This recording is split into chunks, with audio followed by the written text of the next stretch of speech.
দ্বিধা ভবনে তপস্যার বাড়িতে গিয়ে তপস্যার আসল পরিচয় জেনে গেল আলেখ্য। তপস্যা আর তিলোত্তমাদের যমজ বোন সে সত্যি সামনে এলো আলেখ্যর। তিলোত্তমা ধারাবাহিকে দেখা যায় তপস্যা আলেখ্য দ্বিধা ভবনে যাওয়ার সময় কাকিমণি দ্বিধা ভবনে যেতে চাইলেও আলেখ্য মা সেটা কোনো মতে অ্যালাও করে না, বরং স্পষ্টভাবে কাকিমণিকে বুঝিয়ে বাড়াবাড়ি করা যাবে না, এটা এ পরিবারের রীতিনীতিতে পড়ে না। তপস্যা আলেখ্য দুজনেই যাবে, অন্য কেউ ওদের সাথে যাবে না। তবে যাওয়ার আগে কাকিমণি আলেখ্যকে বলে ও বাড়িতে গিয়ে চোখ কান খোলা রাখতে। নতুন বউকে নিয়ে ওদের যথেষ্ট সন্দেহ হচ্ছে, রহস্য তৈরি হচ্ছে। কাকিমণির কথা আলেখ্য বুঝতে পারে, মনে মনে আমার স্ত্রীর অসম্মান আমি হতে দেব না।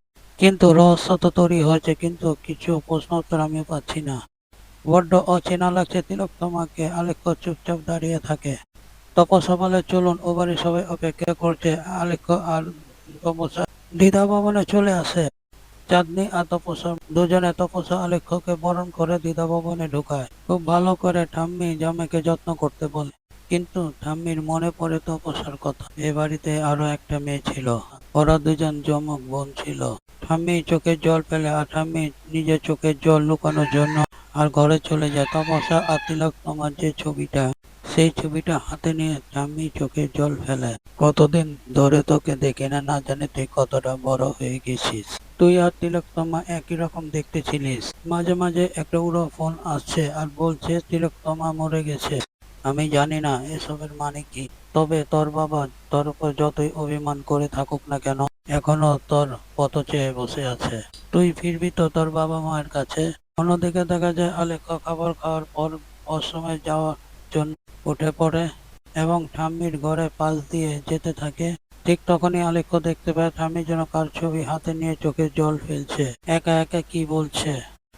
আলেখ্য ঘরের মধ্যে ঢুকে দরজা দাঁড়িয়ে দেখার চেষ্টা করে ঠাম্মি কাঁদছে কেন আর কার ছবি হাতে নিয়ে কাঁদছে।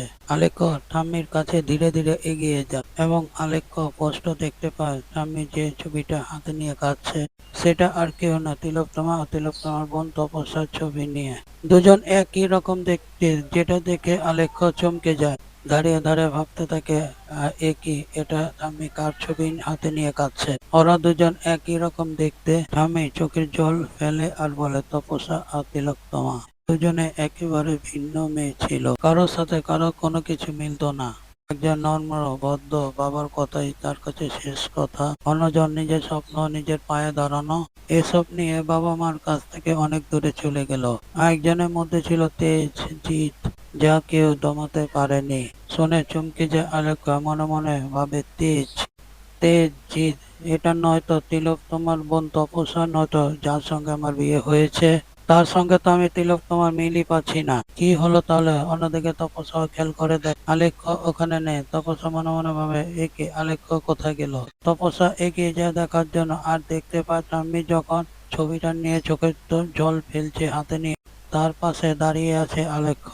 দেখি তপস্যা চমকে যায়, মনে মনে ভাবে এ কি, আলেখ্য সব সত্যি জেনে গেল না তো? তো বন্ধুরা, তোমরা এটাই চাও তো? এভাবেই যেন তপস্যা আর তিলোত্তমার যে যমজ বোন দ্বিধা ভবনে গিয়ে জানতে পারে আলেখ্য, এবং সব সত্যি জানতে পেরে আলেখ্য যেন এই লড়াইতে আলেখ্য তপস্যার পাশে থাকে, যেন কমেন্ট করে জানাতে ভুলো না।